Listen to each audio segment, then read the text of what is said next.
İki arkadaş varmış efendim. İki çoban.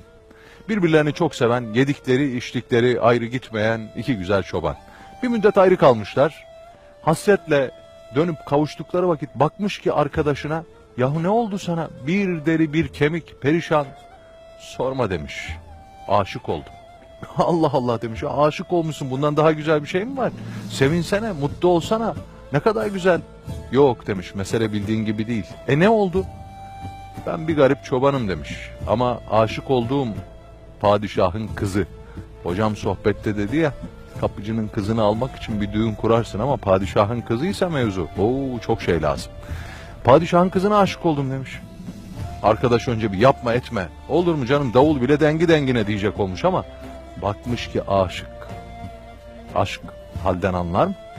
Aşk gelince akıl öbür kapıdan çıkıp gitmez mi? Dur demiş, senin derdine çare olacak birisini tanıyorum galiba.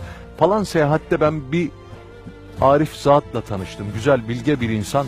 O bana güzel şeylerden bahset. Bir ona gidelim demiş. Belki bizim derdimizden anlar. Çıkıp gelmişler o bilge zatın yanına. Efendim demiş, durum böyle böyle, bizim arkadaş benim gibi bir çoban. Ama gönül bu. Söz dinlemiyor. Padişahın kızına aşık oldu. O arif zat tebessüm etmiş. Bu mu demiş bütün derdiniz evladım? Bu iş kolay. Ne yapacağız efendim? Tek bir şartla dediğimi yapacaksınız. Ne yapacağım? Aşığın gözleri ışıldamış. Hani bir şey yapacak ve sevgiliye kavuşacak. Ne yapmam gerek? Falan yerde bir mağara var demiş evlat. Oraya gideceksin. Elinde bir tesbih. Sabahtan akşama kadar başka hiçbir şey yapmayacaksın. Ne yapacağım? Allah diyeceksin. Nasıl? Elini kalbine koyacaksın. Allah, Allah, Allah, Allah. Peki demiş, buysa yaparım. Hemen delikanlı çıkmış ve gitmiş mağaraya. Eline bir tesbih almış. Padişahın kızı için ama. Allah, Allah, Allah başlamış. Kaç gün söyleyecek? 40 gün. 10. 15. gün olmuş. Delikanlı devam ediyor. Elinde tesbih, karşısında padişahın kızının hayali. Dil Allah dese de kalpte padişahın kızı. Devam. 20-25. gün olmuş. Ufaktan şehirde insanlar konuşmaya başlamış. Duydun mu? Şehrimize abid zahit bir genç gelmiş. Filan mağarada gece gündüz Allah diyormuş. Allah Allah. Böyle su doldurmaya giderken hanımlar, cami çıkışında ihtiyarlar, herkes o dervişi konuşuyormuş. Ya ne kadar güzel bir şey. 30. gün filan olunca delikanlı elinde tesbih. Allah, Allah, Allah. Ufaktan padişahın kızının hayali silinmeye başlamış. Delikanlı da bir haller.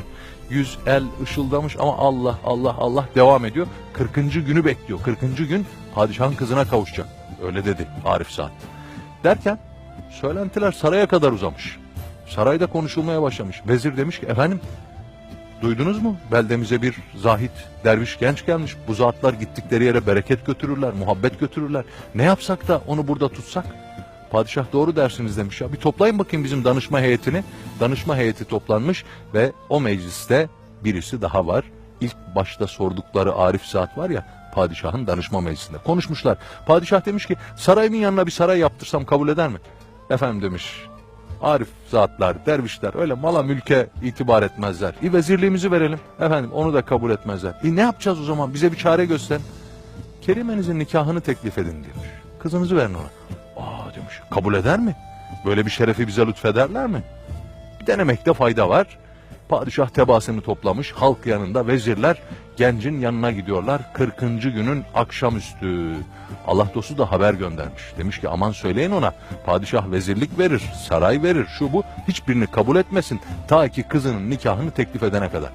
Hay hay, haberde uçmuş delikanlıya. Hep beraber gelmişler mağaraya. Delikanlı elinde tesbih.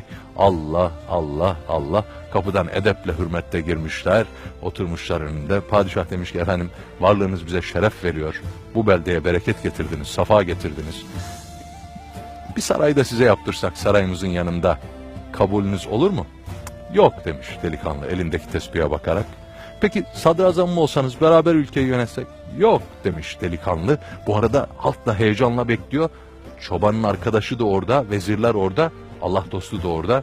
En son padişah son bir ümit. Efendim demiş, benim bir kızım var. Gerçi size layık değil ama onu nikahınıza...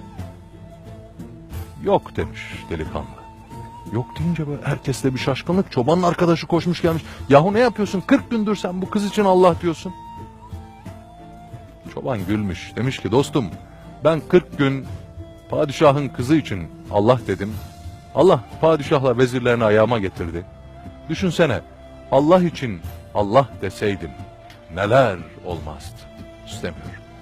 Allah şu güzel vakitte İstanbul'un ezanları okunurken şu safalı demde kendisi için amel edenlerden, Allah için Allah diyenlerden eylesin cümlemizi.